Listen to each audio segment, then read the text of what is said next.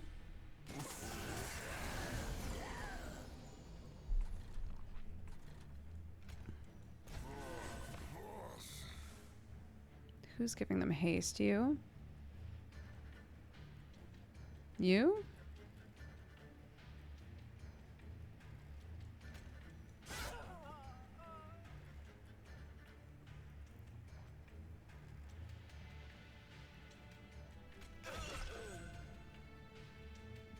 Nice.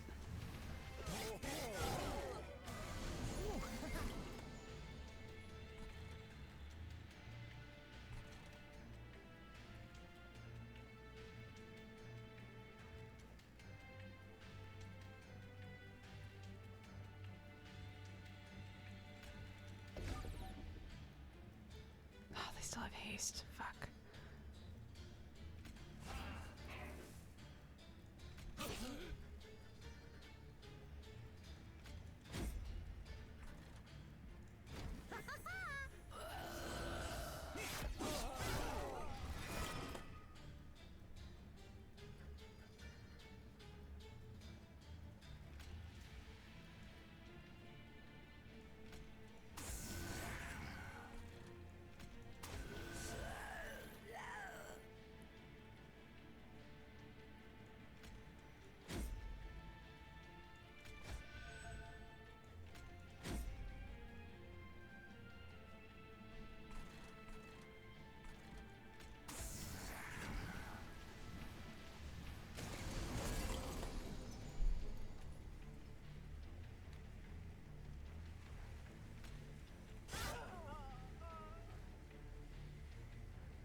Oh, I never got to use draft. Oh my god.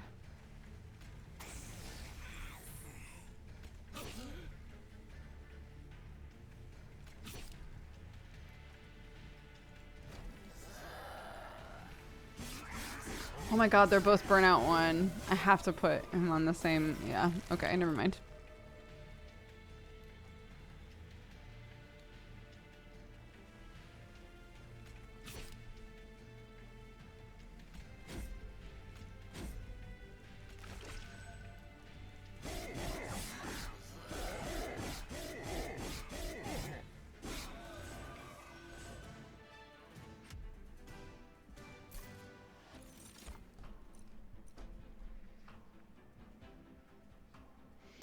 Ooh.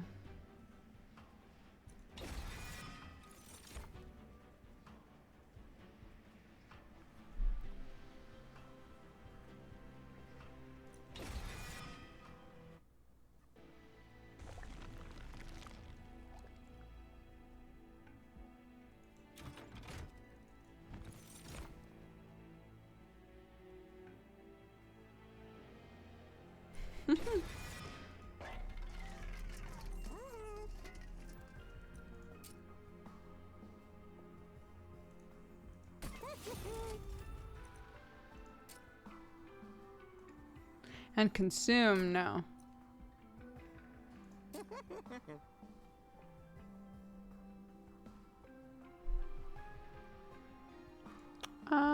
Yeah, I'll give that permafrost, actually.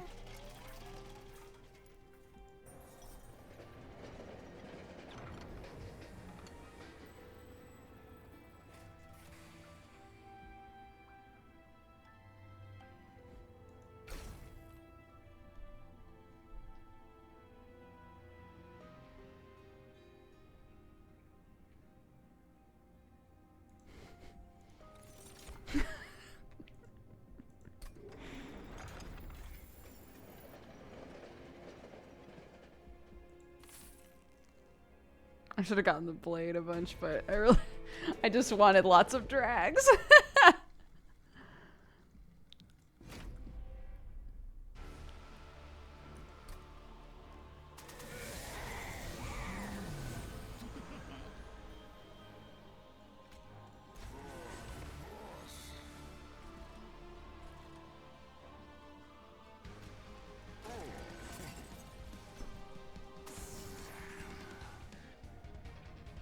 Well, uh-oh.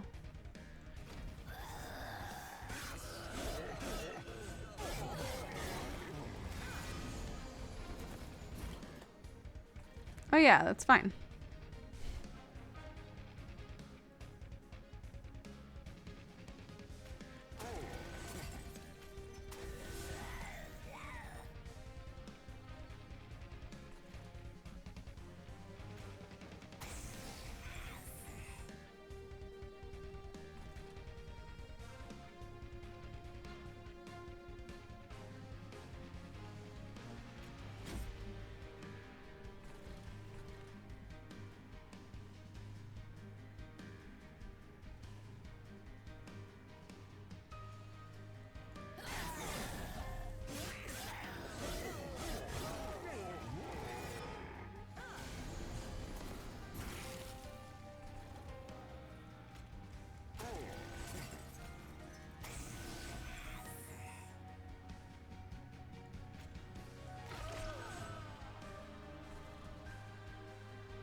Aw, shit. Never mind.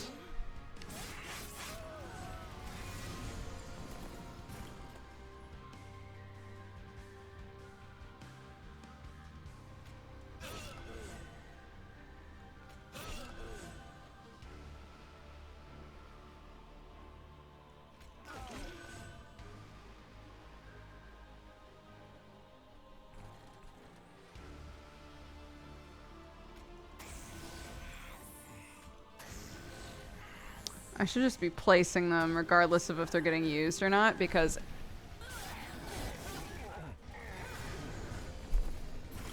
might bring them back.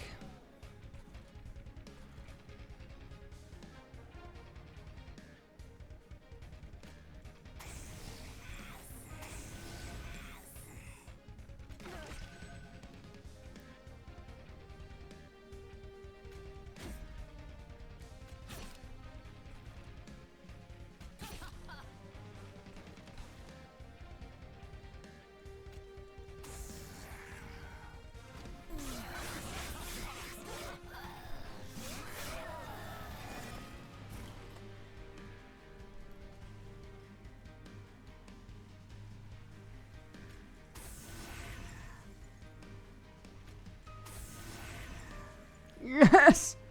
That's what I'm talking about. Get a little bit of BM in there. Yeah!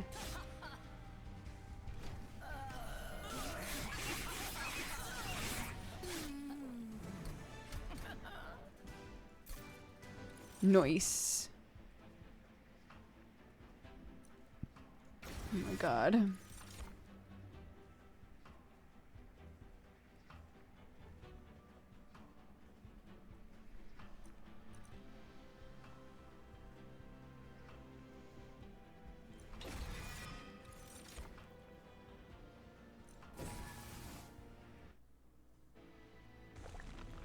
You could slay friendlies with the blade. Oh shit, I actually hadn't thought of that. Good shout, good shout.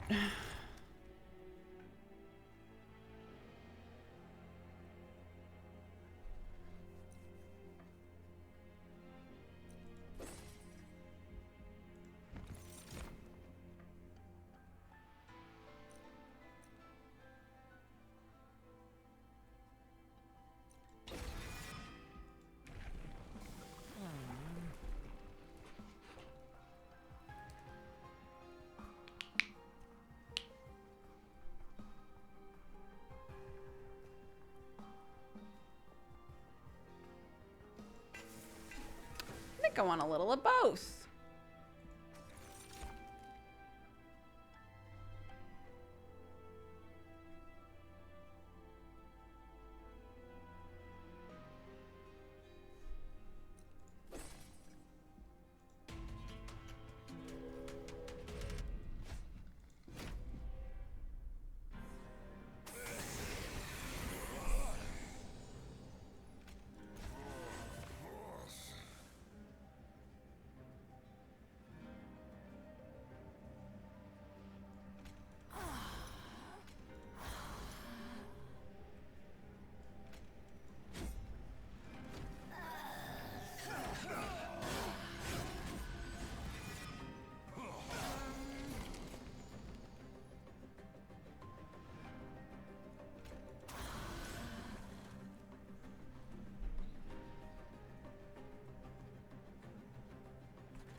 Hmm.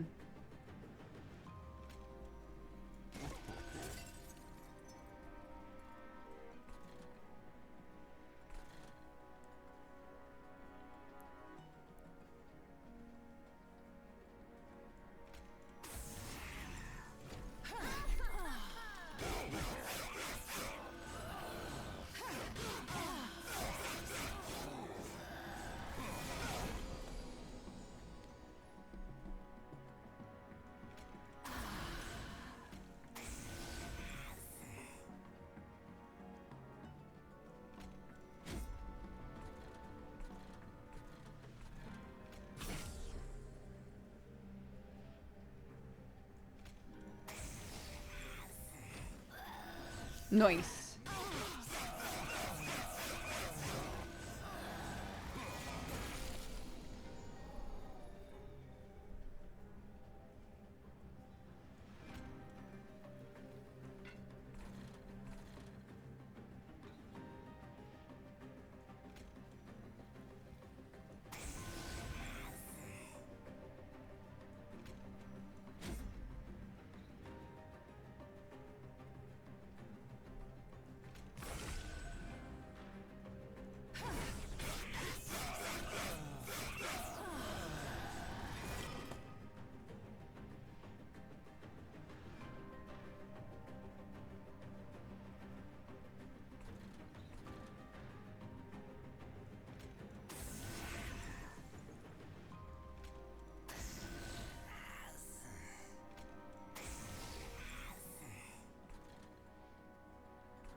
Nice.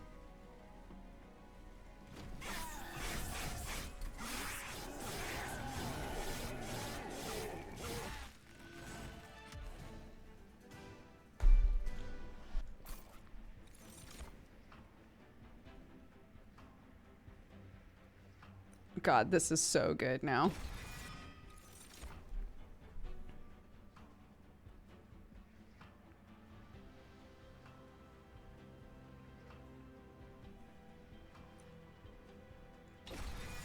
Sure.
Sure.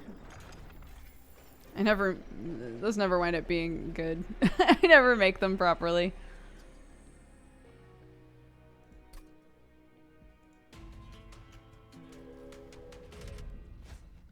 But what are you gonna do?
Okay.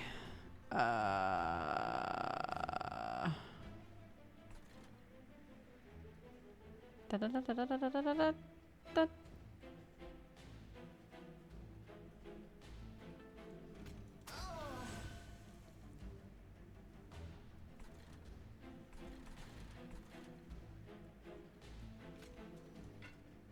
Oops.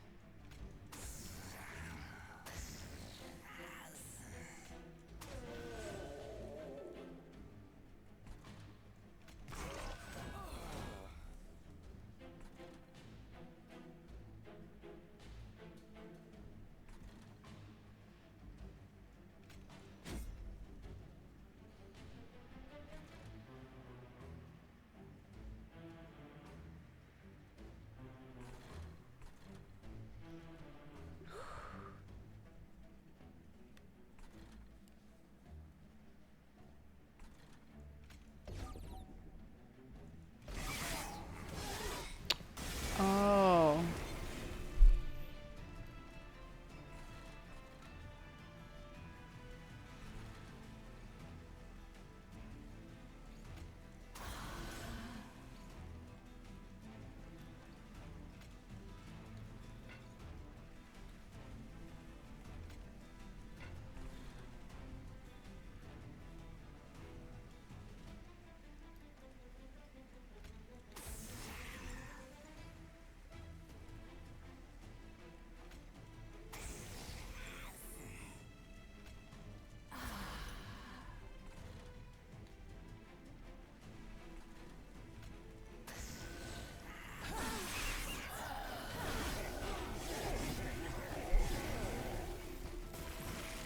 Life steal this bitch.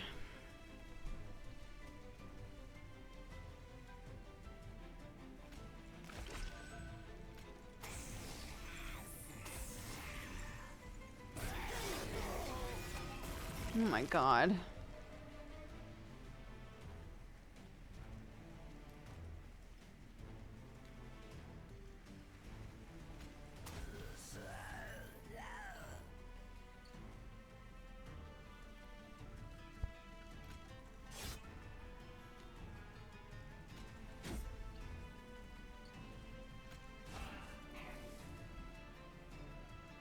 We're not even gonna hit him?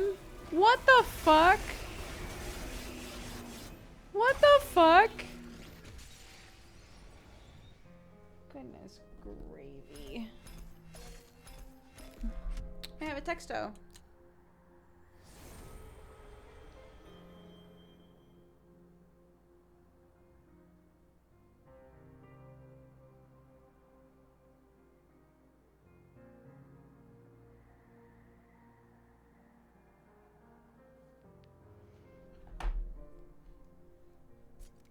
Hell yeah. Hell yeah, hell yeah.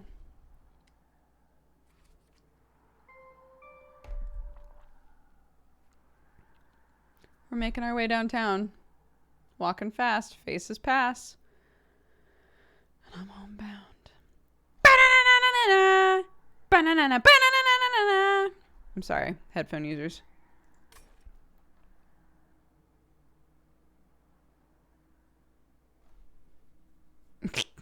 I'm gonna pee real fast. I'll be right back. Short break. I'm just gonna leave you with the weird, creepy ooh noises.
Okay. I gotta be honest with you, I didn't go to the bathroom. I realized that I had like a couple of texts and an email, and I wound up just sitting here and reading them, and then was like, I have to go back. Oopsie doopsie. Lemon poopsie. The plot twist. Oops. It's fine. It's fine. Got what? Half an hour? Half an hour? No run! I like Candle Boy. I'm trying to think what would be best working with Candle Boy.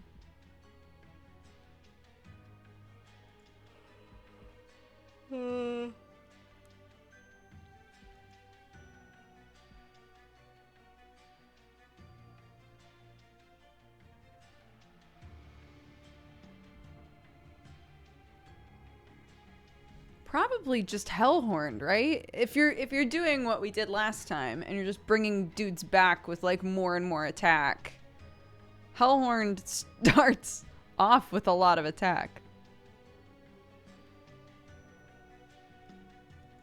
Oh my god, maybe this? Let's try this.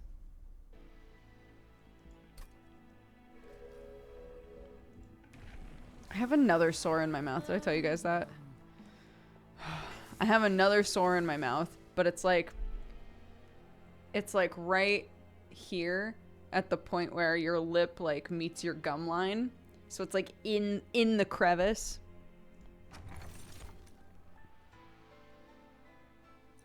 Anyway, it sucks ass. Anyway, I hate it.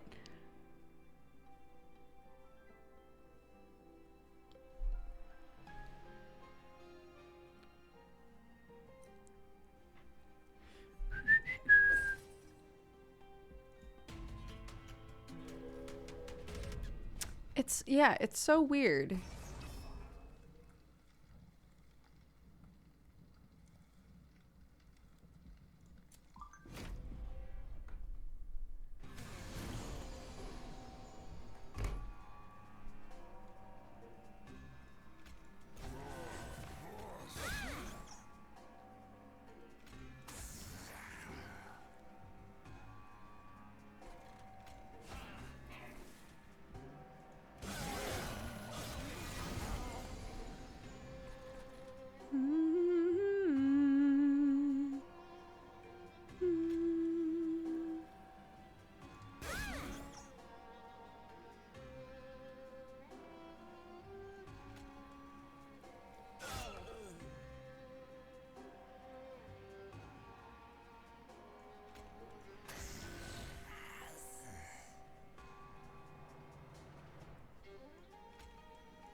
Oops.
You're not gonna take any damage?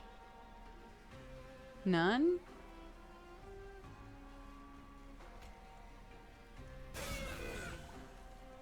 That's better.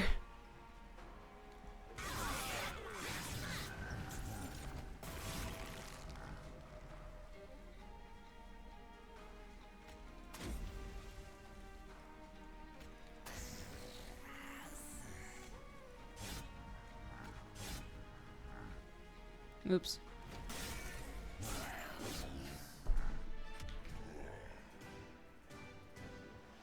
I just realized those are both horror games. Which ones? Oh, Until Dawn and The Letter. Yeah.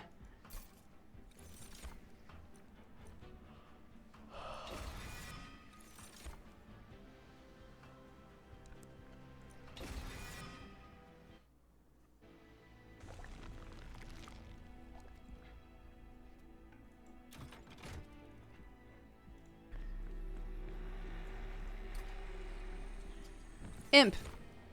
Oh.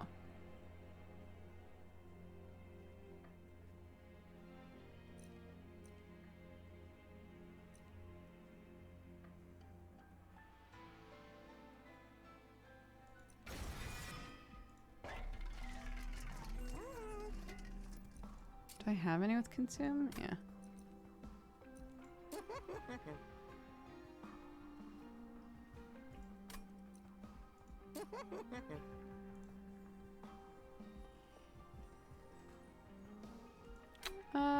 I don't know that I care too much.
Nice.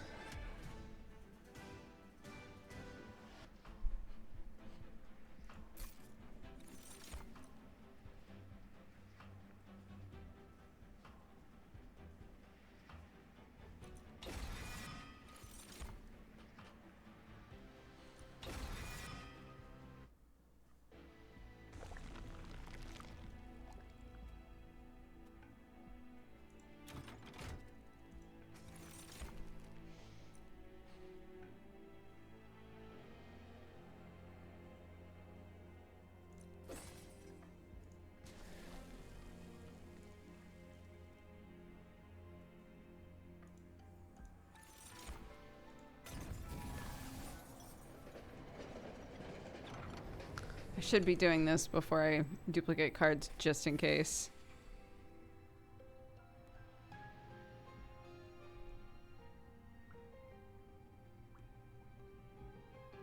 Ooh, that's cool. Cannot be healed. I like that. It can heal itself by being a boss bitch.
Damn it.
It's really interesting, like, playing and trying to remind yourself, like, you want some things to die.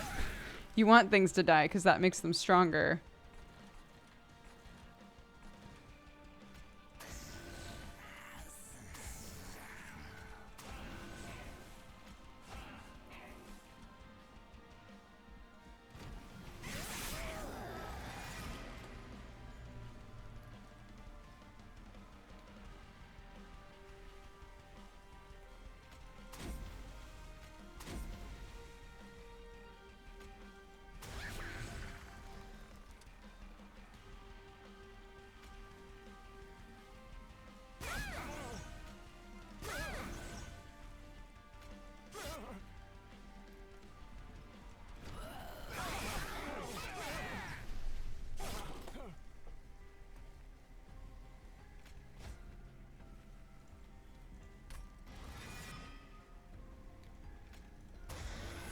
Let's party, bitch. Bum,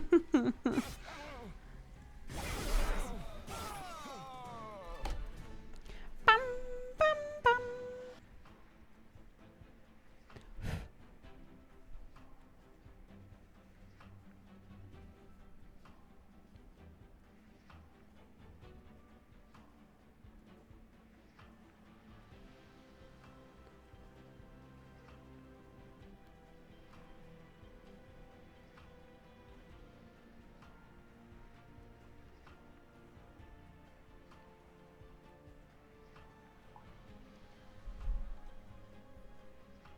I'm gonna be up late tonight.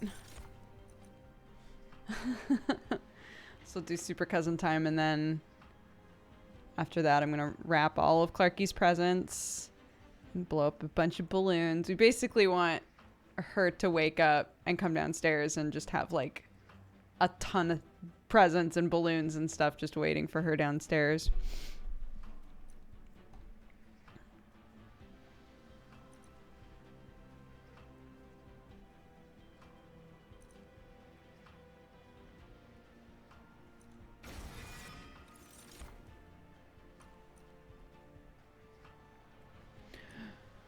Ooh, oh, in play though. I'm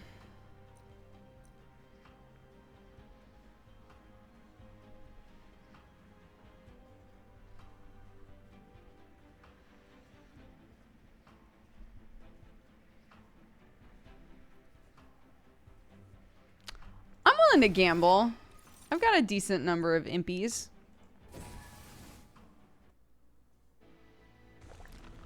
Oh, my parents used to fill up my bedroom with balloons while I was asleep the night before my birthday. So I would wake up to a ton of balloons everywhere. Oh, that's so cute. Oh my gosh. What a cute idea. I wish Clarke didn't wake up. Like, it's so hit or miss. She might wake up like a bunch at night. And then it would spoil it, you know? That's such a cute idea, though.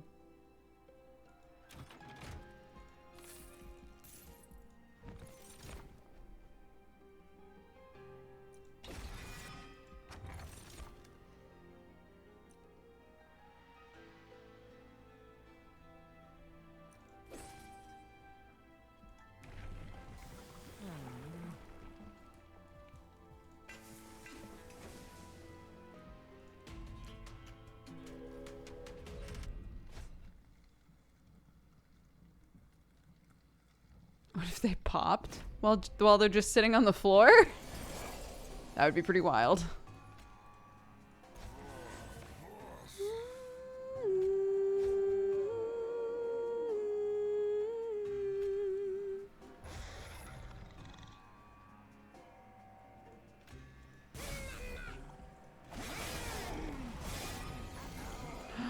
Oof. Haste. No bueno.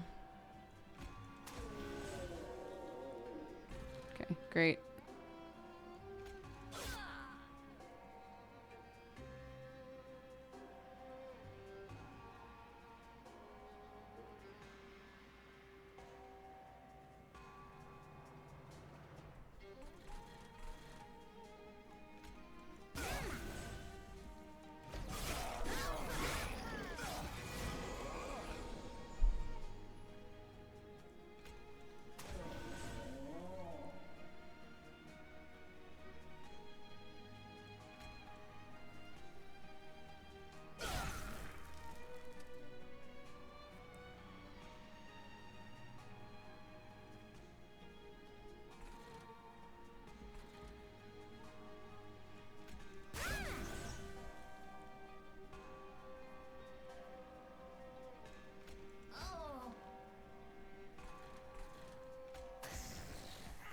Perfect. No cards to draw.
Okay.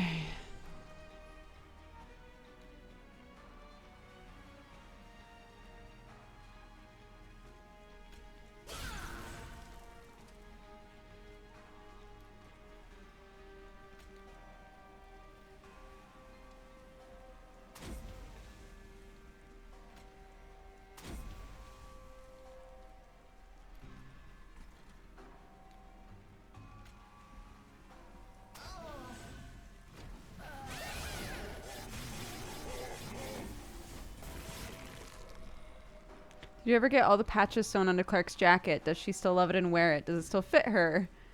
So it does still fit her and she still loves it. I have not gotten all of the patches on it. I lost them for a while and I finally found them.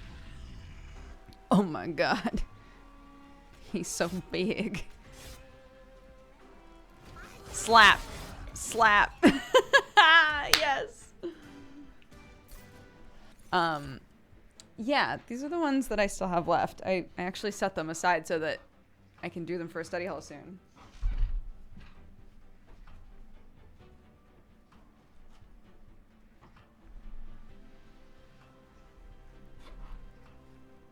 These are the 3 that I haven't put on there yet.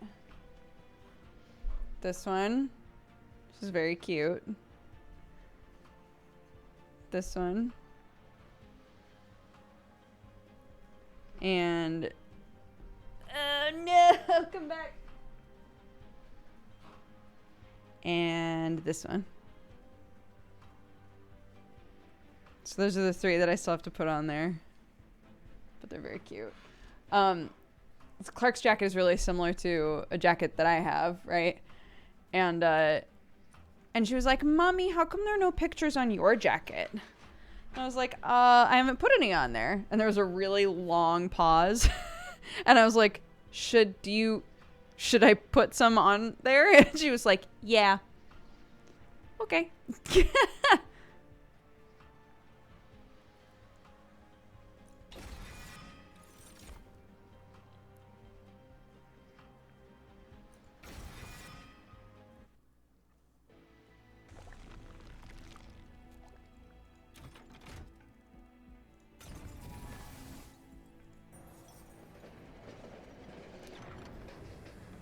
Yeah, they're cute.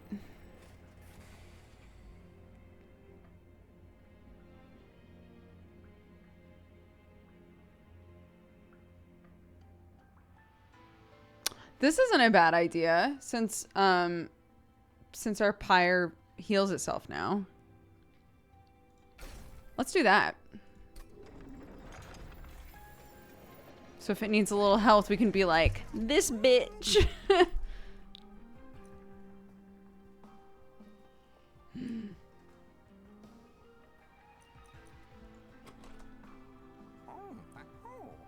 Actually, we don't really deal in spells, do we?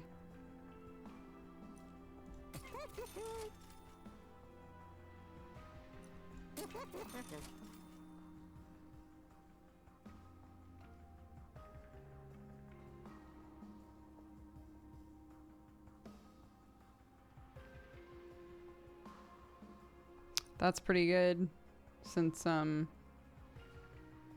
don't lose rage, right? Yeah.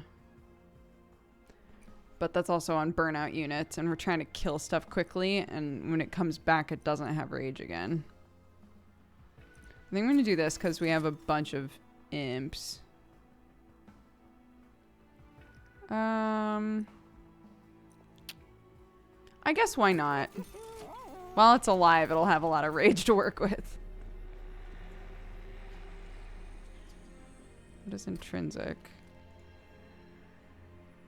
Oh, it starts in your opening hand. Oh, interesting. I don't have that many spells, though. Okay. Ah, it's this boy again. Ah, it's this motherfucker. Once more. Onto the bridge, dear friends.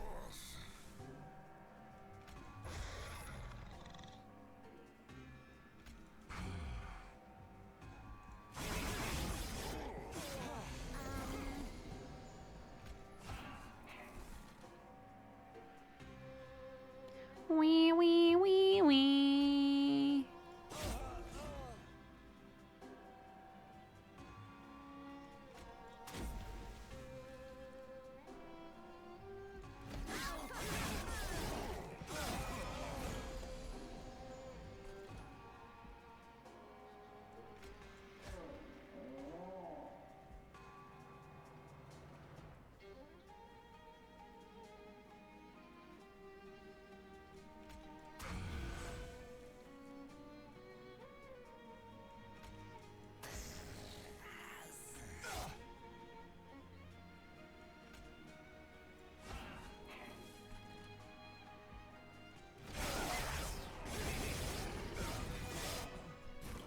Hmm.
Great.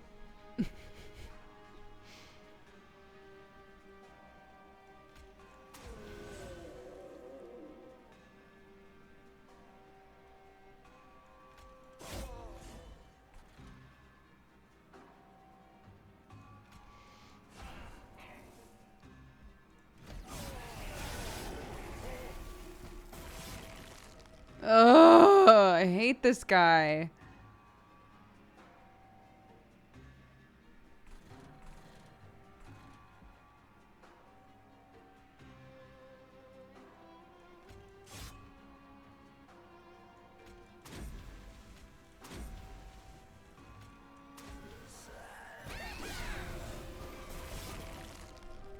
Like, what the fuck am I supposed to do with him?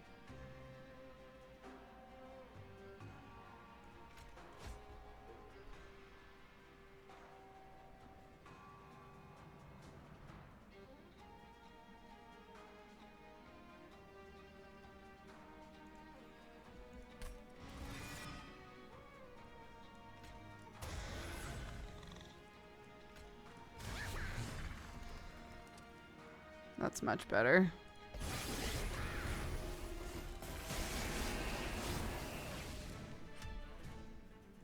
Yes, good.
Sure.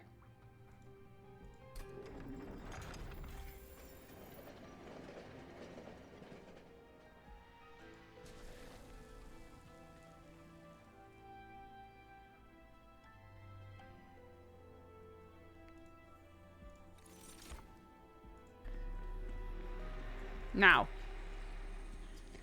Now.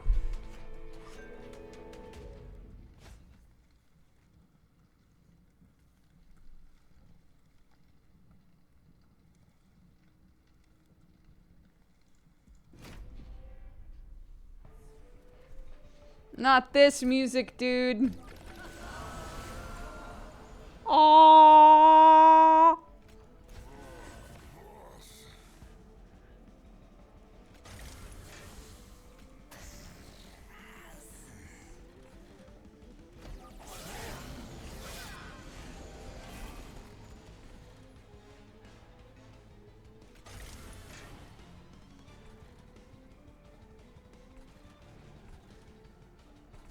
I believe they're dazed. Yeah, for 3 turns. Just be good.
go.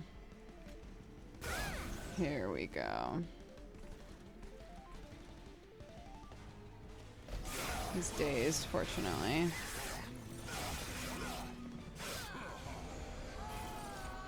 Oh, he was only dazed once, though.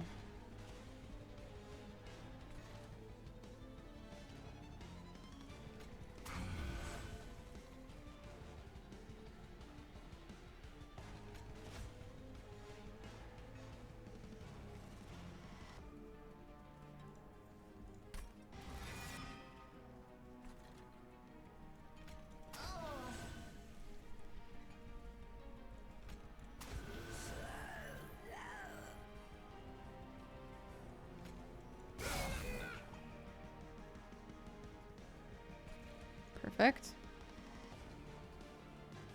Perfect. Great.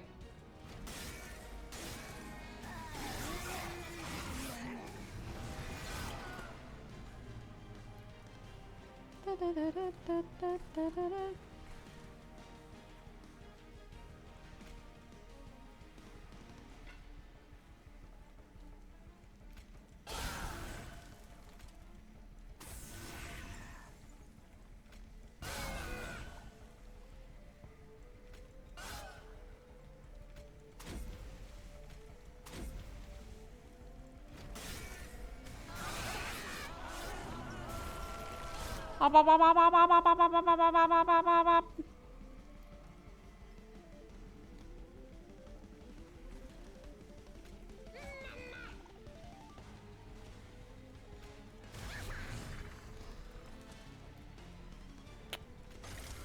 Man, nearly.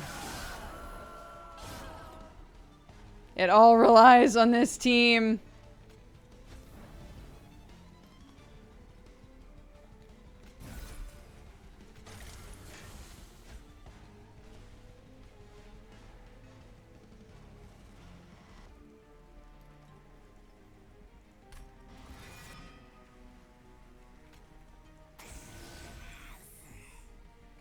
Oh my god, it still won't kill her though.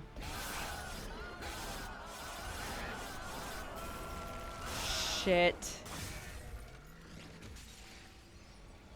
This is not my first time playing, no. I played it when it was in early access. And then this new DLC came out and people were like, you should play it again. And it's very fun. All right. It's 6 o'clock. So I gotta go with this somber, sad music playing in the background. Hell no. Quito. Okay. Let's read off some stuff, the activity feed, etc. Cat Writer says, I haven't been in a great headspace lately due to stuff happening in my country. This is a shout out to anyone who needs it. Hugs for all. You're valid. You're meant to be in the world. I hope that you're able to find truth in that and move forward in a world that can often be very cruel. You're doing great, and I know that there are people and friends that you can count on. This chat has always been a comfort for me, and hoping to yeet the bad vibes away. I'm sorry that you've been feeling that way, Cat Writer. We're always delighted to have you here.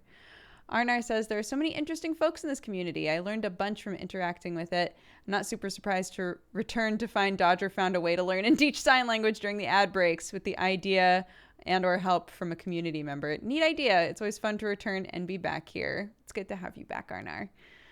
Charles Tick says, Valentine's to all the Dutchies for King's Day. Evil Fluffy Cat says this goes to Sherlock for stepping into the spotlight where the one and only Watson once stood and did not. One day Watson will join the theater again. I hope everyone is enjoying their day, morning, or evening. Tomorrow Boy says a shout out to sending a Valentine to all the parents who are doing their best. Southern Vices says, thanks chat, we're good now. But I always want others to know that they're not alone too. And then King's Warrior sent a couple Valentines, sending a Valentine to all of the awesome people in chat. You're special and amazing and awesome and super cool. I'm so glad that you're part of our community. If you're a lurker and you've never said a word, I'm talking to you too. Y'all are super cutie patooties, and I love and appreciate you. If you haven't been told this lately, you're valid and you matter. And a special Valentine to Avi10 for gifting me a 3-month sub. Avi, you are amazing. Thank you for being so kind and generous and gifting so many subs in chat. I imagine you rarely ever eat or go anywhere. So much of your money is going to this community. Your kindness truly touches me, and I'm so grateful for this gift. So thanks so much. I know this is a dumb thing to waste a Valentine on, but I'm curious. Did you ever put the patches on Clarke's jacket? Yeah. Very sweet messages from everybody today. Thank you to Carmen Exile, Rufus Brutus, and Zelda Ichihara for the ads. Zelda, I don't know if we ever actually did yours, so I'm giving your points back. But the other two, I know we definitely did. We also have a raid leader. Oldie Moldy Bread. They're sweet. They deserve some love. Okay. It's a good name. Oops.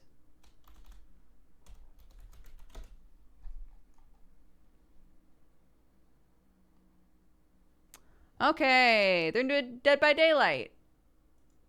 For anybody who would like to hang out with them. But first, Catbug, what's up?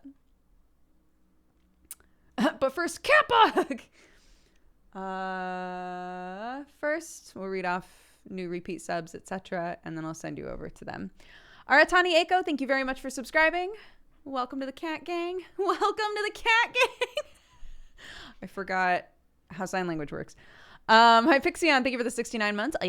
Dr. Cosmos, thank you for the 2. Josie Grace for the 43. I'm Just a Kid for the 41. Best Ratchet, thank you for the 17. Amici for the 26. Starfleet Skater for the 18. Clawler for the 6. Gradverg for the 39. Pocket Mouse for the 4. Crockett Stoda for the 2 years. Happy anniversary. Thank you so much. And also to Quandom. Happy anniversary for the 1 year. Thank you both very much. Mithril Spade, thank you for the 3. Bakovic for the 27. Talos the Keeper for the 10. Dr. Hobo for the 15. Amarien, thank you so much for the 50. Mr. Peters and Carl Stretchmarks, thank you both very much. Welcome to the Cat Gang. Thank you. Dracolicious, thank you for the 11. Rosin for the 45. Nadriachi for the 58. Aniki V0 for the 5. Line for the 44. Teox for the 25. Jimmy, thank you again for the gifted subs. Literature Geek for the 32. Gentle Godfather for the 3. Geek Step for the 72. Neonic for the gifted subs. Thank you so much. Louie for the 40. Tea Drinking Kitty for the 23. Southern Vices for the 46. Herbivore Gaming for the 2. Johnny Mac for the 26. Reddish Beard for the 43. Gecko for the 55. Avi for all the gifted subs. Holy shit, I missed that. I must have been gone. Thank you so much, Avi. Jesus. Avi gifted 50 subs when I stepped away at some point. Thank you very much for that. That's wild. Again, if you were gifted a sub by anybody today, please find out who it was. In the top, one of the buttons up there on your browser, it'll give you like alerts about things that have happened to your account, one of which is, did you get gifted a sub, and by who, and for what channel? Double check that, find out who did it, send them a thank you. It's very, very generous. Chosen Sin, thank you for the 23. Whimsical Whimsy for the 46. Natera for the 4. Jeremiah Von Pringleton for the 9. Happy Twitch baby. Wizardy Sloth for the 51. Insida for the 3. Phantom for the 2 years. Happy anniversary. Thank you so much. Fanciest Fish, thank you for the 6. Huckle Din for the 2. Jeter Sauce for the 8. Avi for the gifted sub. Remykins for the 4 years. 4 years. Happy anniversary. Thank you very much for all the support. Scrumdunger for the 6. Nick Mohiro for the 30. PZN for a gifted sub just now. And Lazy Butt for the 72. I love the anniversary banner too. It's very cute. Okay. Go say hi to Oldie Moldy Bread. It's a good name. And Real Al Gamer recommends them, says they're very sweet. So, what a delight. I'll see you guys a bit later. We got Super Cousin time in a couple of hours playing Final Fantasy XIV. So, I'll see you then. But I'm going to go be a mama and hang out and maybe try to secretly wrap some presents. Okay, bye!